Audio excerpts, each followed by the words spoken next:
The morning started like any other Tuesday on Earth.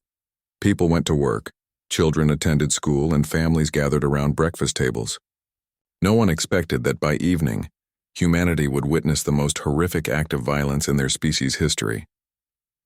At exactly 12 p.m. Greenwich Mean Time, every screen on Earth flickered. Television broadcasts stopped mid-sentence. Computer monitors went black. Even simple digital displays on microwaves and alarm clocks showed the same image: a massive alien ship floating in the darkness of space. The ship was unlike anything humans had ever imagined. It stretched for miles, its hull a dark purple metal that seemed to absorb light. Strange symbols glowed along its sides, pulsing with an eerie blue energy. Smaller ships surrounded it like a swarm of metallic insects, each one larger than Earth's biggest aircraft carriers. Then the aliens began to speak. The voice came through every speaker, every radio, every communication device on the planet. It was deep and cold, with a strange echo that made people's teeth ache. The alien spoke perfect English, but somehow everyone on Earth heard it in their own language. "Humans of the third planet," the voice began. "I am Emperor Vexthun of the Zephyrian Galactic Empire. Your species has been observed and evaluated." On screens worldwide, the image changed. Now people could see the alien himself. Emperor Vexthun stood nearly 8 feet tall, with pale blue skin and 4 arms. His eyes were completely black, like holes in his skull. He wore robes that seemed to be made of liquid starlight, constantly shifting and flowing. "Your people have developed too quickly," Vexthun continued. "In mere centuries, you have achieved faster-than-light communication and primitive space travel. This level of advancement is quite concerning." Sarah Chen sat in her apartment in New York, holding her coffee cup with shaking hands. She was a commander in Earth's Space Defense Force, and she knew exactly what the alien meant. Humanity had been sending signals into space for decades, and apparently, someone had been listening. "Therefore," the Emperor said, "the Galactic Empire offers you a choice. Submit to our rule and become a worker species within our domain, or face the consequences of your defiance. You have 72 hours to decide." The broadcast ended as suddenly as it began. For a moment, silence filled the world. Then chaos erupted. Phone networks crashed as everyone tried to call their loved ones at once. News stations scrambled to make sense of what had happened. Government emergency meetings were called in every capital city on Earth. Dr. Elena Vasquez watched the broadcast from deep underground in a secret facility beneath the Rocky Mountains. She had spent the last 15 years preparing for this exact moment. While the rest of the world panicked, she felt a cold calm settle over her. "Ma'am," said her assistant, Lieutenant Rodriguez, "all world leaders are being contacted for emergency session. What should we tell them about Project Lazarus?" "Nothing yet," Elena replied.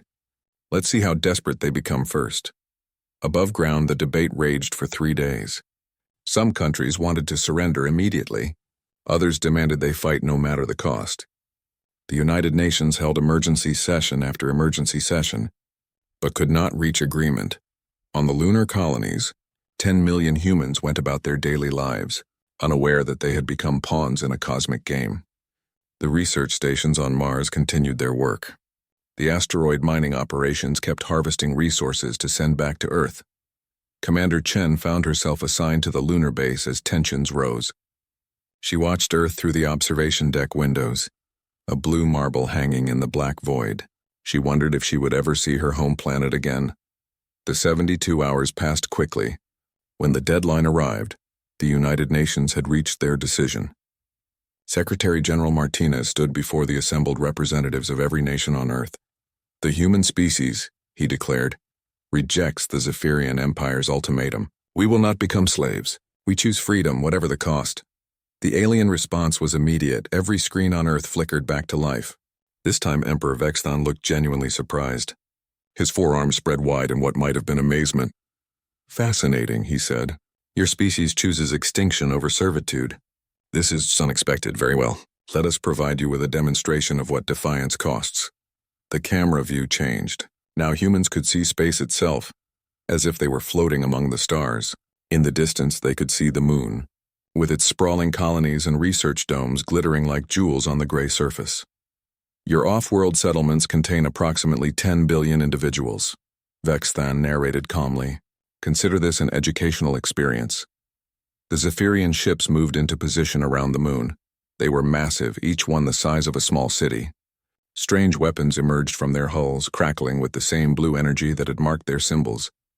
On Earth, families gathered around their televisions in horror.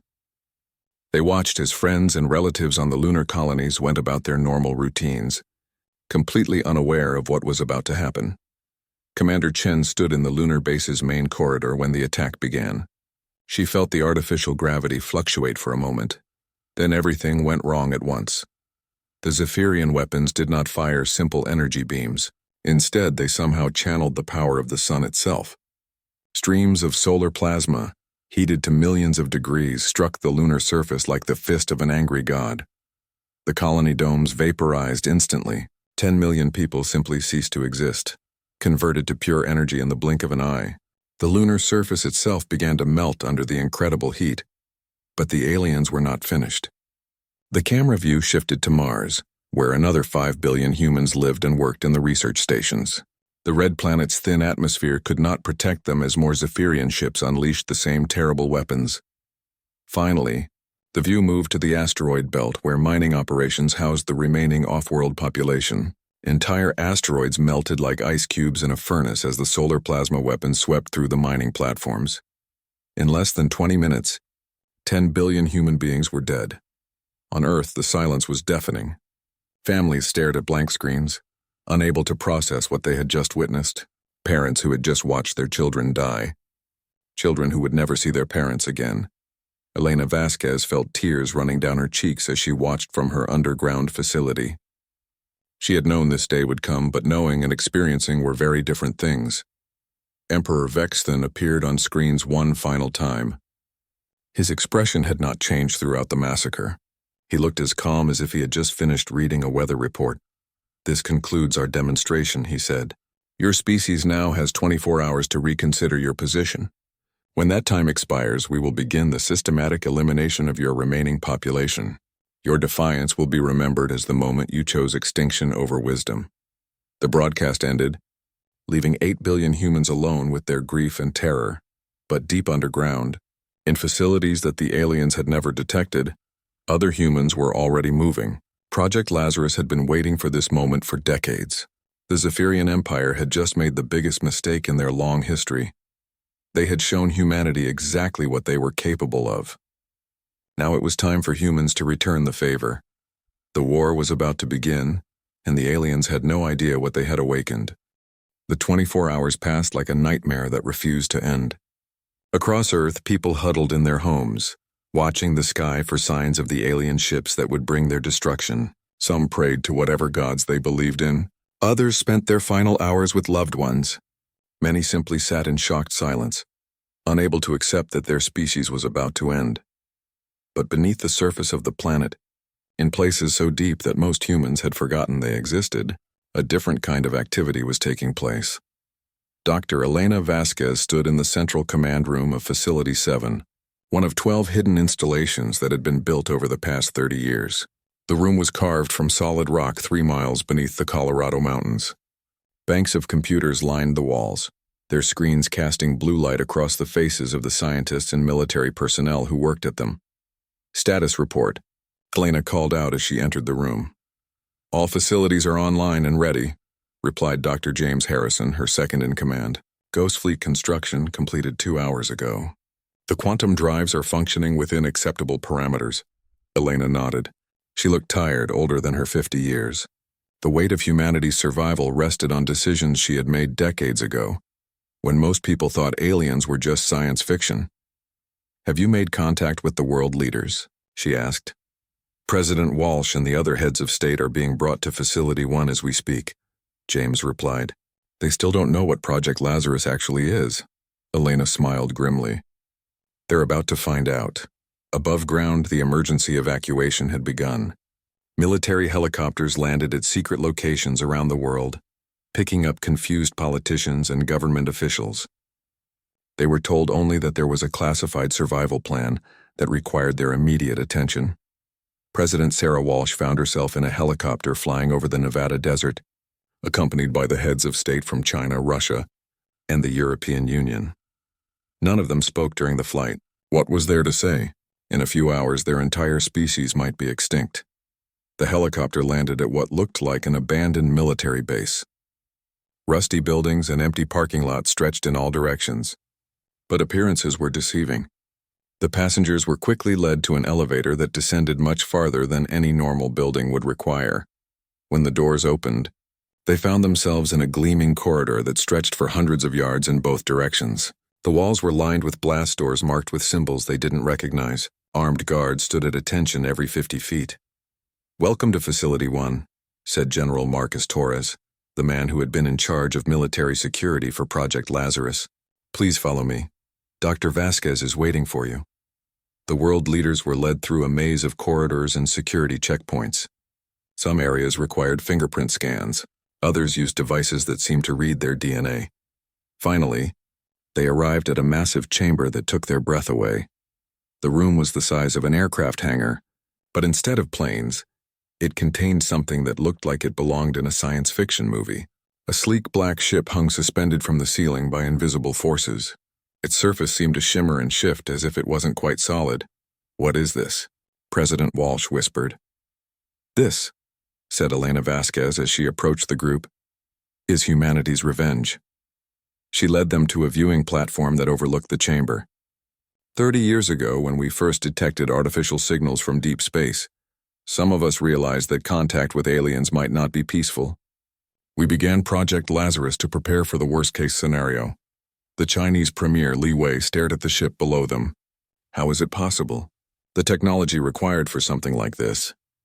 "We've been working with theoretical physics that most scientists said was impossible," Elena explained.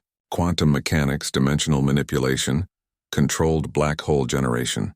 While the world focused on conventional space travel, we were developing something completely different." She gestured to the ship. "This is a ghost ship. It exists in quantum superposition, which means it can phase in and out of normal reality. Conventional sensors cannot detect it because, technically, it doesn't always exist in this dimension." General Torres stepped forward.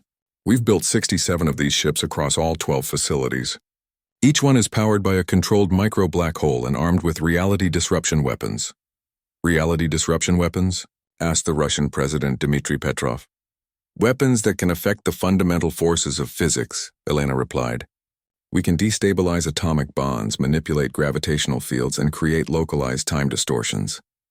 The Zephyrians have never encountered anything like this because they're still thinking in terms of conventional physics." President Walsh felt a glimmer of hope for the first time in days. "How many people can these ships carry?" "Each ship has a crew of 50, Elena said. "That's 3,300 of our best pilots, scientists, and soldiers. But they're not meant to evacuate humanity. They're meant to make the aliens pay for what they've done." As if summoned by her words, alarms began blaring throughout the facility. Red lights flashed along the walls and a computerized voice announced, "Zephyrian attack commencing. All personnel to battle stations." Through the chamber's massive windows, they could see screens showing the surface. Zephyrian ships had appeared over every major city on Earth. The same terrible weapons that had destroyed the lunar colonies were now aimed at the home planet. "It's starting," General Torres said grimly. The first strikes hit New York, London, and Tokyo simultaneously. The solar plasma weapons burned through the atmosphere like spears of liquid fire. Where they touched the ground, entire city blocks simply vanished, converted to energy and ash. But the Zephyrians were in for a surprise. As their ships moved into position over other cities, the ocean surface began to ripple and shift. Hidden launch bays opened in the seafloor, revealing more ghost ships that had been waiting in underwater facilities. "Launch the fleet," Elena commanded. Throughout the facility, and in 11 others like it around the world, the ghost ships activated their quantum drives. One by one, they began to fade from normal reality, becoming translucent and then disappearing entirely. On the surface, the Zephyrian sensors detected nothing. Their most advanced equipment showed only empty ocean, where moments before there had been human vessels. To them, it appeared that the ships had simply ceased to exist. Commander Sarah Chen sat in the pilot's seat of the ghost ship Lazarus Rising, the fleet's flagship. She had survived the destruction of the lunar base by pure chance, having been in a heavily shielded section when the plasma weapon struck. Now she was humanity's best hope for revenge. "All ships report ready," came the voice of her communications officer, Lieutenant Rodriguez. "Good," Sarah replied. Set course for the Zephyrian command ship. It's time they learned what it feels like to be hunted. The Ghost Fleet moved through space like shadows made solid. They could phase in and out of reality at will, appearing just long enough to strike before vanishing again.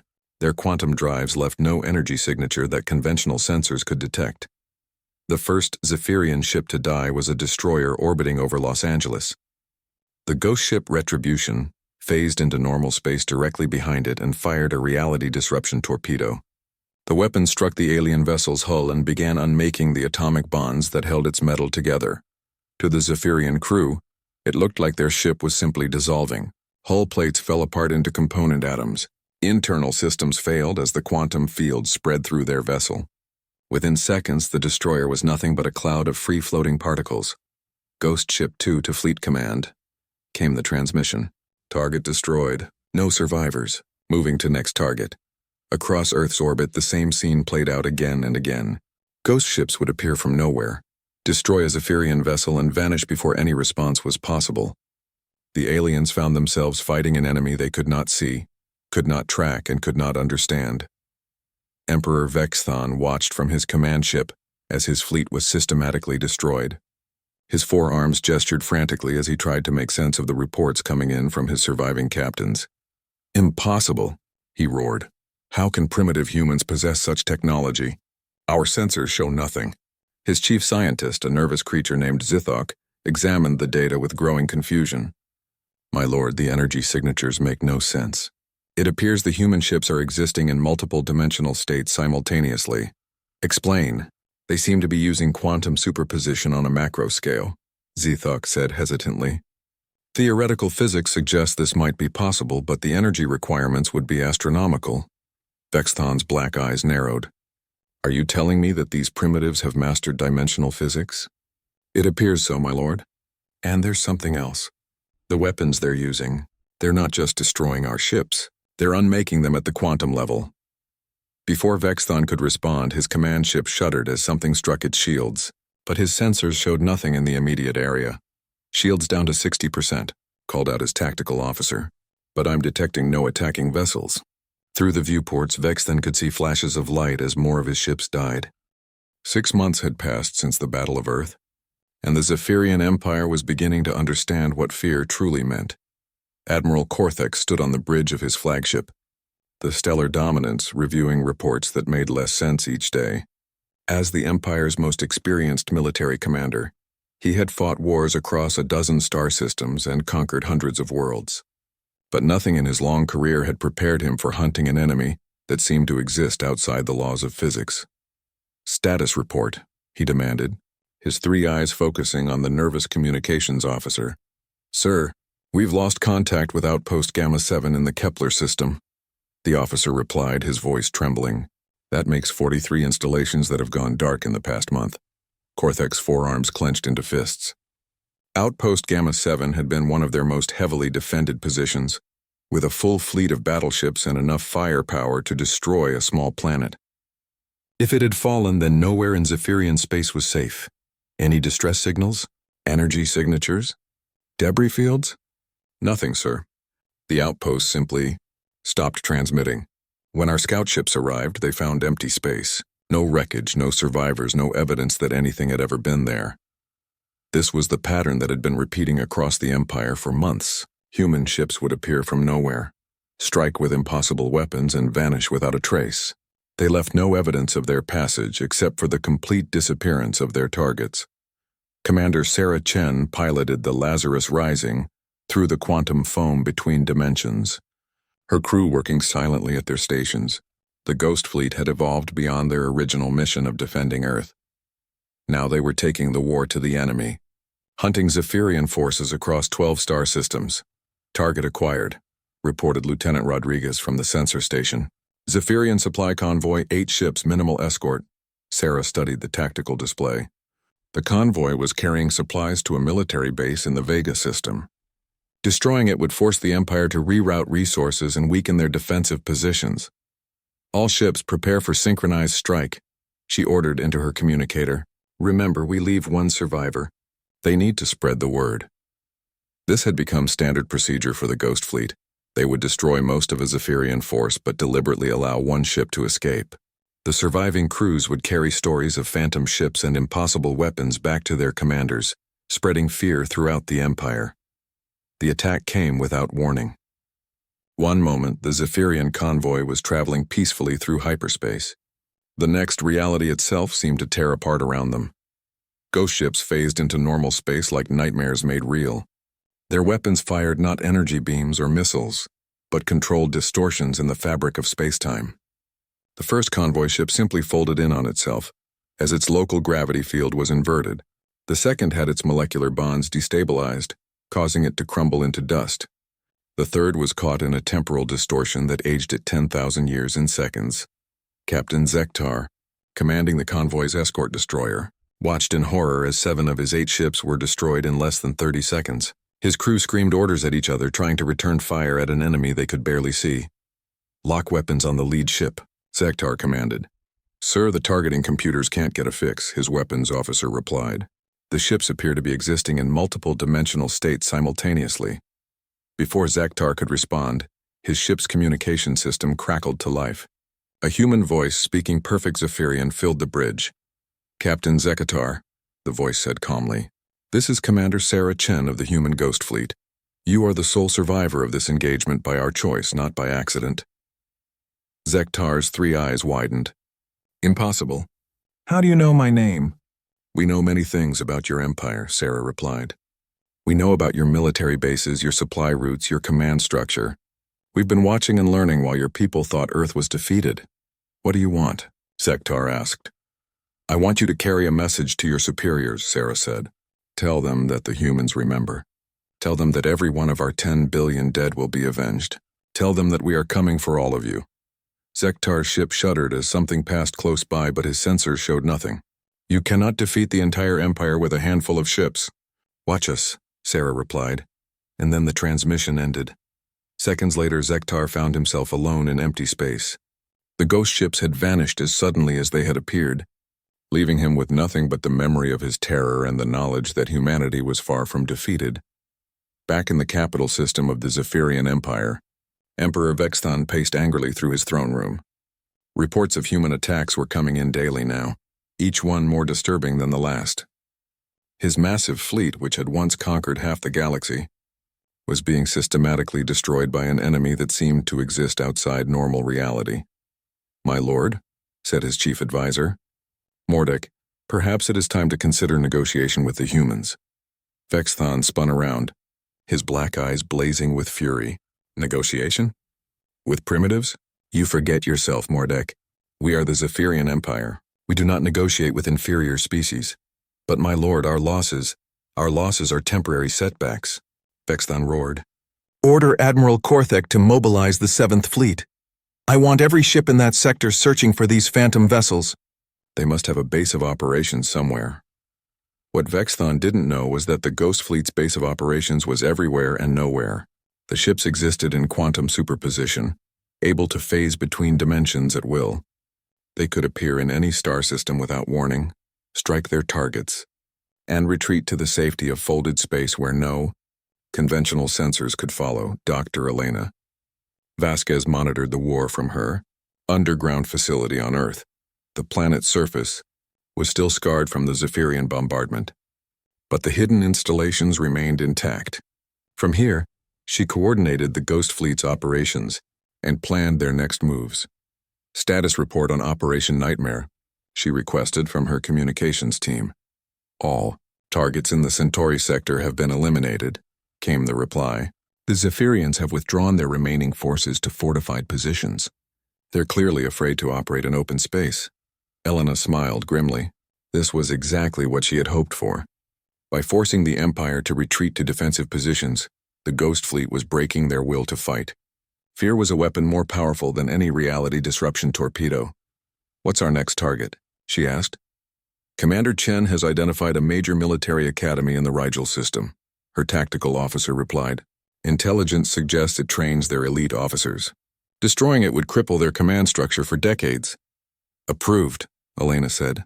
"But remember, we want survivors. The more stories they tell about phantom ships and impossible weapons, the faster their empire will collapse from within. The attack on the Rigel Military Academy became legend among the remaining Zephyrian forces. The academy was protected by some of the Empire's most advanced defenses: energy shields that could stop a supernova, automated weapons platforms, and a full battle fleet in orbit. None of it mattered. The ghost ships appeared inside the academy's shields.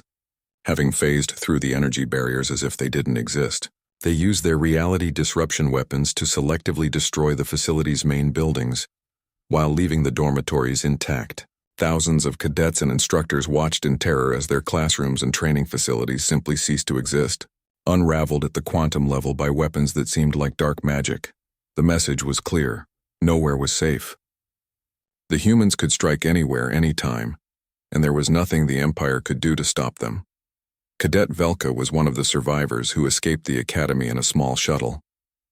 As she fled through hyperspace toward the nearest Imperial base, she couldn't stop shaking. She had seen ships that existed in multiple dimensions simultaneously. She had watched solid matter dissolve into nothingness. She had heard human voices speaking from thin air, promising that the Empire's reign of terror was coming to an end.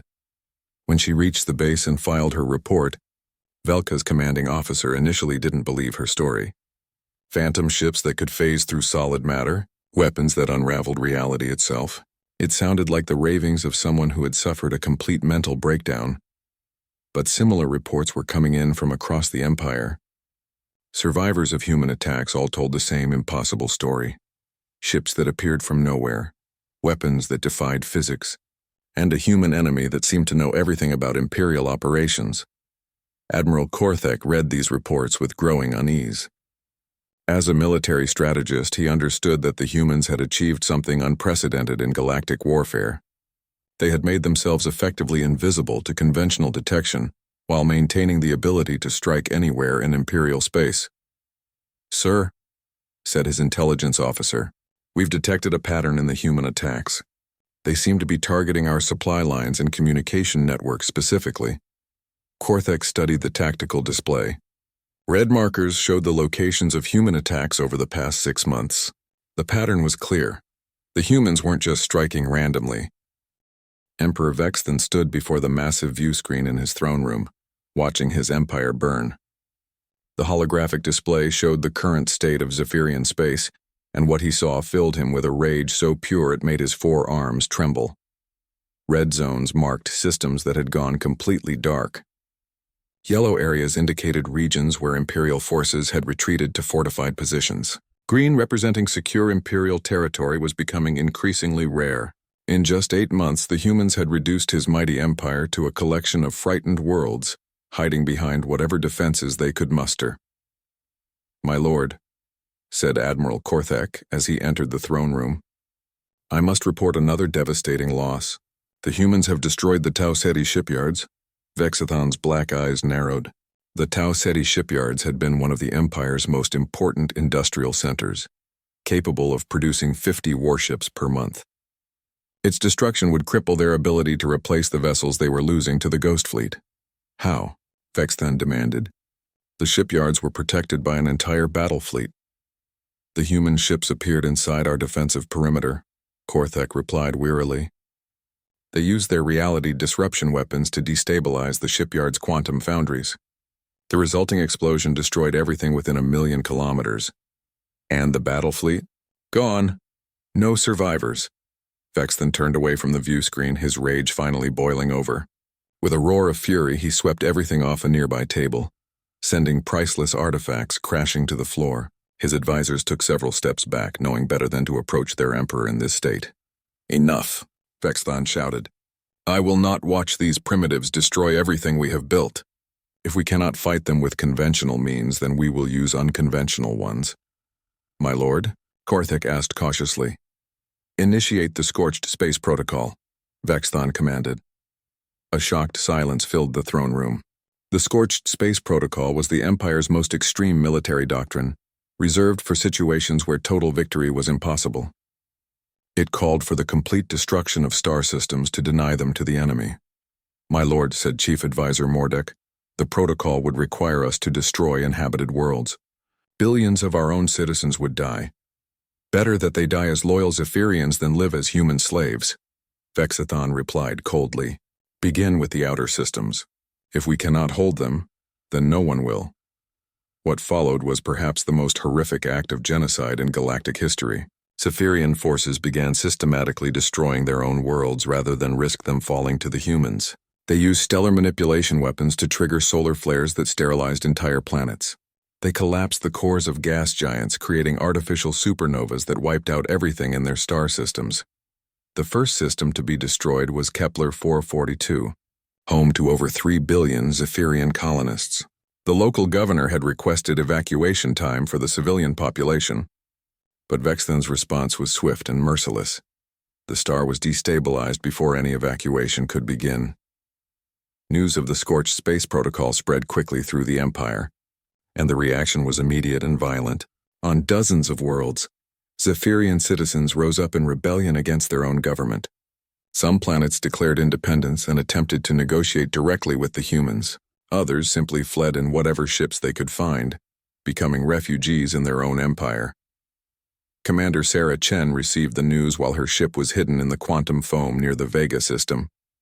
She stared at the intelligence reports in disbelief, unable to comprehend the level of desperation that would drive a government to murder billions of its own people. Commander, said Lieutenant Rodriguez, we're receiving transmission requests from 17 different worlds. They're all asking for protection from their own empire. Sarah felt a cold knot form in her stomach. The Ghost Fleet had started this war to avenge the deaths of 10 billion humans. She had never intended to cause a civil war that might kill even more innocents. Open a channel to Dr. Vasquez, she ordered. Moments later, Elena's face appeared on the communication screen. The scientist looked tired and older than her years, but her eyes still burned with determination. I assume you've heard about the Scorched space protocol, Elena said. How could they do this to their own people? Sarah asked. Desperation makes people do terrible things, Elena replied. The question is, what do we do about it? Before Sarah could answer, her communications officer interrupted. Commander, we're receiving a priority transmission from an unknown source. It's using Imperial encryption, but the message is in English. Put it through, Sarah ordered. The view screen flickered, and suddenly they were looking at a Zephyrian female. She was younger than most Imperial officers Sarah had seen, with the distinctive 3 eyes and pale blue skin of her species. But something was different about her. She looked frightened, desperate. Please, the alien said. My name is Commander Zara Velketh of the Imperial Intelligence Service. I need to speak with whoever is in charge of the human fleet. Sarah exchanged glances with Elena, then nodded to her communications officer. This is Commander Sarah Chen. What do you want? To stop a war that's destroying both our species, Zara replied. I have information that could change everything. Why should we trust you? Sarah asked. Because what I'm about to tell you will explain why the Zephyrian Empire has always been so aggressive, and why we need to work together if either of our species is going to survive. Elena leaned forward in her chair. Go on. Zara took a deep breath before continuing. The Zephyrian Empire wasn't always a conquering force.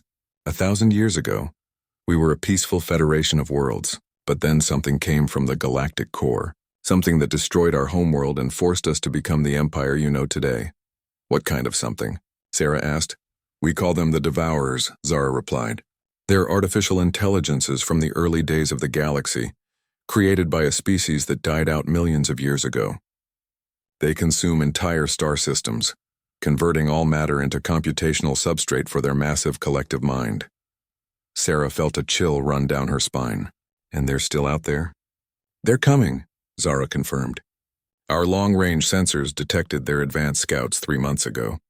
They're following the quantum disruptions created by your ghost ships. Your war with us has drawn their attention to this part of the galaxy. The implications hit Sarah like a physical blow. The Ghost Fleet's quantum weapons had been broadcasting their location across space, alerting an ancient enemy to the presence of both human and Zephyrian civilizations. How long do we have? Elena asked. 6 months, maybe less, Zara replied. When they arrive, they'll consume everything. Humans, Zephyrians, every living world in this galactic arm. Unless we work together. Work together to do what? Sarah demanded. There's a facility, Zara explained, built by the Forerunners, the species that created the Devourers. It's located in the Andromeda Galaxy, and it may contain weapons powerful enough to stop them. But getting there would require combining our technologies. Sarah looked at Elena, seeing her own thoughts reflected in the scientist's eyes.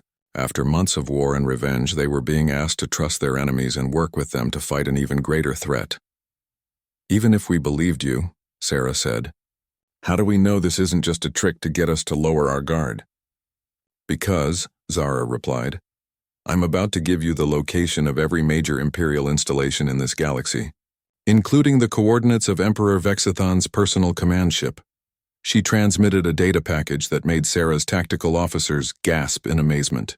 It contained detailed information about Imperial defenses, fleet movements, and strategic resources.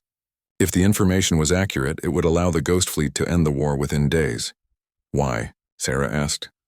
Because my people are destroying themselves rather than face the truth, Zara replied. Vexthon would rather murder billions of Zephyrians than admit that his empire was built on fear and desperation.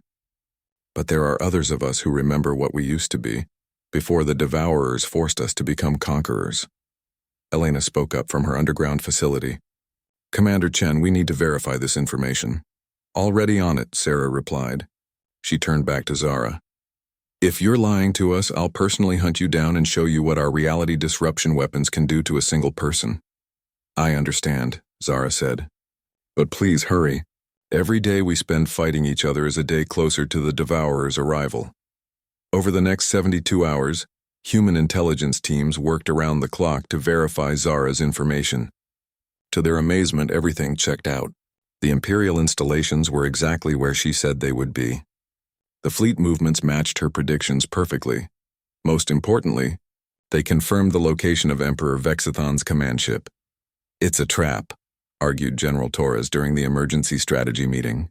She's leading us into an ambush. I don't think so, Elena countered. The intelligence is too detailed, too accurate.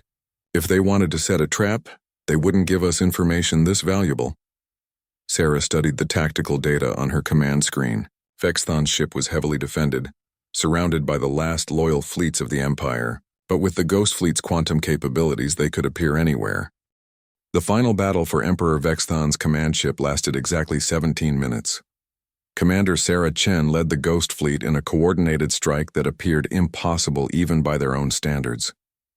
67 ships phased into normal space simultaneously, surrounding the massive Imperial vessel from every angle.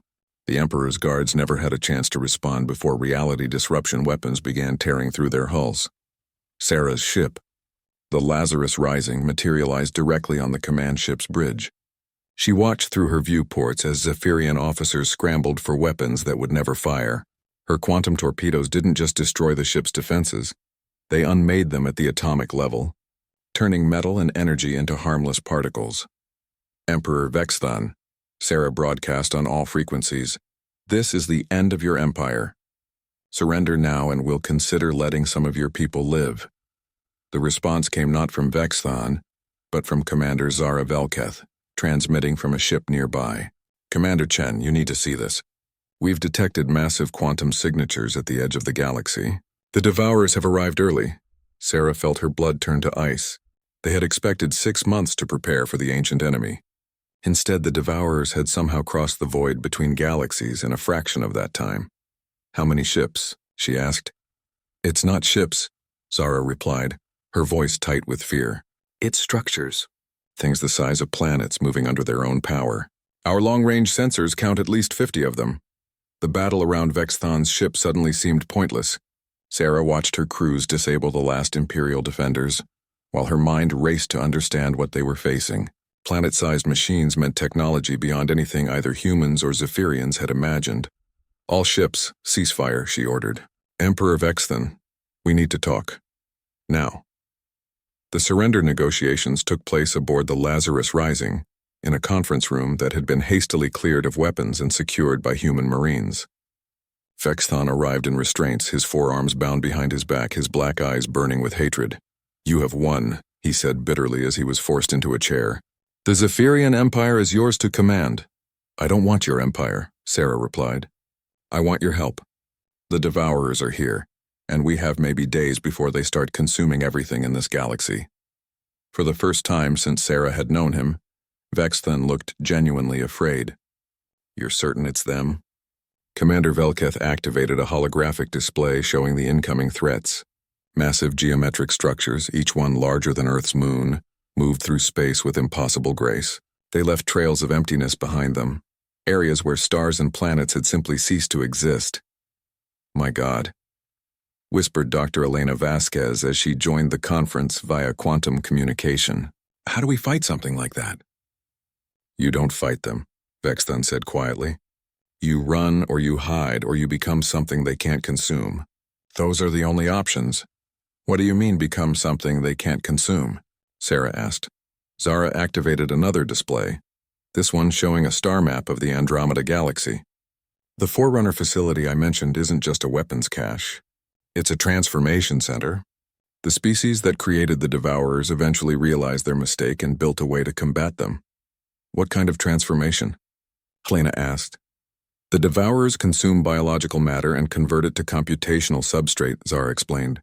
But the Forerunners discovered that consciousness itself can be preserved if it's transferred to a quantum matrix that exists outside normal spacetime.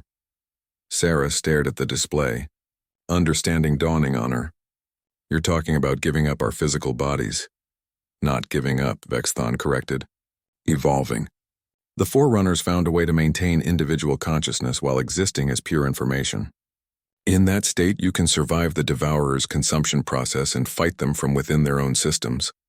The conference room fell silent as everyone absorbed the implications. They were being asked to abandon everything that made them physically human or Zephyrian in order to become something that could survive in a universe of consuming machines. There has to be another way, Sarah said. There isn't, Vexthun replied. My people have been running from the Devourers for 1,000 years. We've seen dozens of species try to fight them conventionally. They all failed. The machines adapt to every weapon, overcome every defense, consume every world. Elena's voice came through the communication system, tight with scientific curiosity, despite the horrible circumstances. How long would we have to remain in this quantum state? Unknown, Zara admitted. The Forerunners' records suggest that the process might be permanent. Once consciousness is transferred to the quantum matrix, returning to biological form may be impossible. So we're talking about the extinction of humanity in the Zephyrian Empire, just in a different way, Sarah said.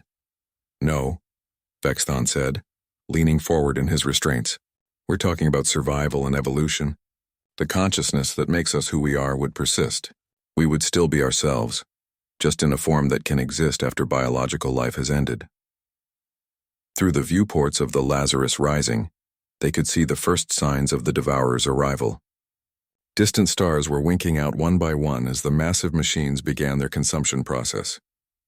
Each extinguished light represented entire solar systems being converted into raw material for the ancient artificial intelligences. We need to make a decision, Sarah said. How long to reach this Forerunner facility? 3 weeks at maximum quantum drive, Zara replied. But we'd need to combine our fleet technologies. The ghost ships can phase through dimensions, but they lack the power for intergalactic travel. Imperial ships have the power but not the dimensional capabilities. Sarah looked around the conference room at the faces of former enemies who had become desperate allies. Dr. Vasquez, what's your assessment? Elena's image flickered slightly as she considered the question.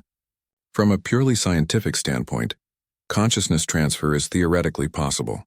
We've been working with quantum matrices for years, but the scale of what they're proposing, it would be the largest experiment in the history of either species. And if it fails, Sarah asked, then we cease to exist in any meaningful way. Elena replied honestly. The first Devourer structure appeared on their long-range sensors, a geometric nightmare the size of Jupiter moving toward the outer systems of the galaxy. As they watched, it began dismantling an entire star system, breaking down planets and converting the matter into more machines. Commander, reported Lieutenant Rodriguez, we're receiving distress signals from 17 different worlds. The Devourers have reached the outer colonies. Sarah closed her eyes and made the hardest decision of her life. Dr. Vasquez, begin immediate preparation for Operation Evolution. All human ships are to rendezvous with the Imperial fleet for technology integration. She turned to Vexthun. Emperor, will your people follow you into this transformation?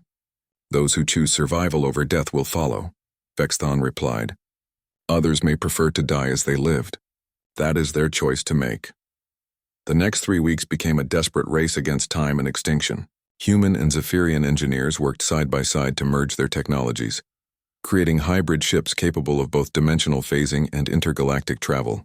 The Ghost Fleet's quantum drives were integrated with Imperial power cores, producing vessels unlike anything the galaxy had ever seen. Behind them, the Devourers consumed system after system with mechanical efficiency. Entire civilizations vanished in hours as the ancient machines converted biological matter into computational substrate. Refugees fled ahead of the advancing wave of destruction, but there was nowhere to run that the machines couldn't eventually reach.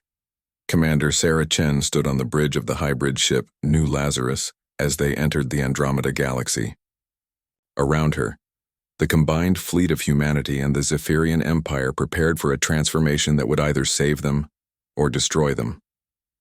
The Forerunner facility hung in space like a metallic flower, its petals made of materials that hurt to look at directly. It was ancient beyond comprehension, built by a species that had made the same desperate choice billions of years ago.